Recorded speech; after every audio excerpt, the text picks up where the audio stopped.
Assalamu alaikum, Sister Julia. Have the pleasure to have Sister Julia with us today for the Canadian Muslim Forum. And Sister Julia works with CAIRCAN. And we would like to ask you about, we are launching a new project on Islamophobia. And we would like to hear from you, from your experience with CAIRCAN. What's the advice that you could give to the Muslim communities first to encounter Islamophobia or how to face it? And second, what do you have to say to the Muslim women today living in Canada? Well, I think from CAIRCAN's perspective, it's incredibly important for Muslims in Canada to know their rights. So know what your rights are, know what your freedoms are in Canada. So as when you encounter situations of Islamophobia, which often means maybe not in the workplace you're facing discrimination, or at school you can't find prayer space, or encounters with different people in different social settings. You want to know what your rights are, so that if your rights are somehow infringed upon because of Islamophobia, because of discrimination, you know what the next steps are to take.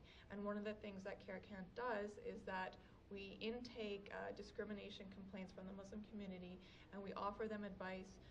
If it's something that's very clear-cut, a case of Islamophobia, a case of discrimination against Islam and Muslims, we have a team of human rights lawyers that may be able to consult and help with the case. So I think it's very important for Muslims in Canada to be aware of your rights, because we have the benefit of living in a country that, alhamdulillah, gives us rights.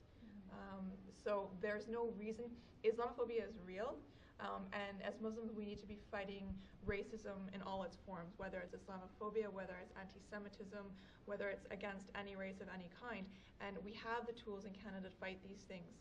So institutionally in Canada, it's not legal to be an Islamophobe, if you know what I'm saying. So if you encounter situations of discrimination, know your rights and go to people who can give you advice. And it is our duty as Muslims to fight this kind of discrimination and to stand up for justice. Okay. So if, let's say, we talk about the Muslim woman today, because it is sad, but it is a fact and a reality. Today we're witnessing a lot of unfortunate incidents to the Muslim women, and the Muslim women, especially the ones wearing hijab, have become a very easy target of all kind of Islamophobic acts, or even just words or kind of speeches. We are attacking her, and we are attacking her. Why do you think she has become a very easy target to this kind of phenomenon, dangerous phenomenon? Right.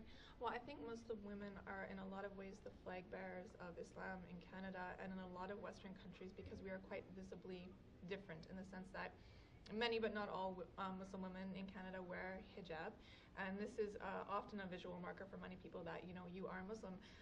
And unfortunately, although many societies have come a long way in terms of their treatment of women, women are still an easy target in terms of, the perception of frailty. And so a lot of the times when people are, racist or, Islamophobes, like, they're essentially cowards in their hearts, right? So they attack people they perceive to be weak. So part of it, I think, is the visual, obviousness that, this is a person who's Muslim. And I think part of it is the fact as well that they feel they can exploit a group that they perceive to be weak. I myself have had incidents of people making comments to me walking down the street about my scarf.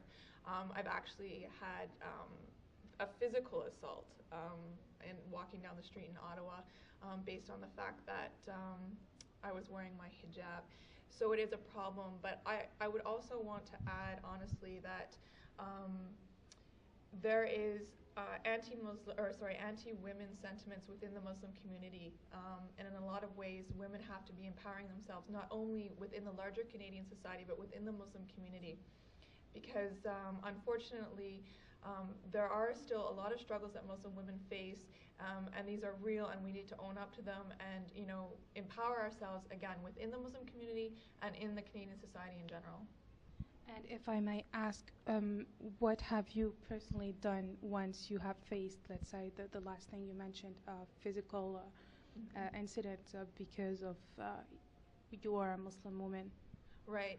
Well, in the case of the physical incident, you know, unfortunately in that case, I went to the police and, you know, reported, and it was reported as a hate crime. Unfortunately, I mean, the guy who did it sort of just took off. Like I said, oftentimes these people are not people of strong integrity. They're often, you know, cowards in their hearts. So, I mean, in that incident, I reported to the police, which is important to do. It's sometimes difficult, but it's an important step to take, because even though they didn't catch the guy, it's important to have it on the record. And the police officer said himself that we now know who to look for, and if other people make similar complaints, it's one step towards sort of stopping this and putting it out. So I think for me, the tendency, like I think it was about 2 or 3 hours before I actually reported it, and then, you know, I spoke to my dad. He's like, no, you should really say something, because the tendency is to be like, okay, you know, maybe I imagined it, maybe it didn't actually happen, but it's important to report it. So. Well, thank you very much, sister, and thank you for your precious advices, and we hope to talk soon, inshallah. Thank you.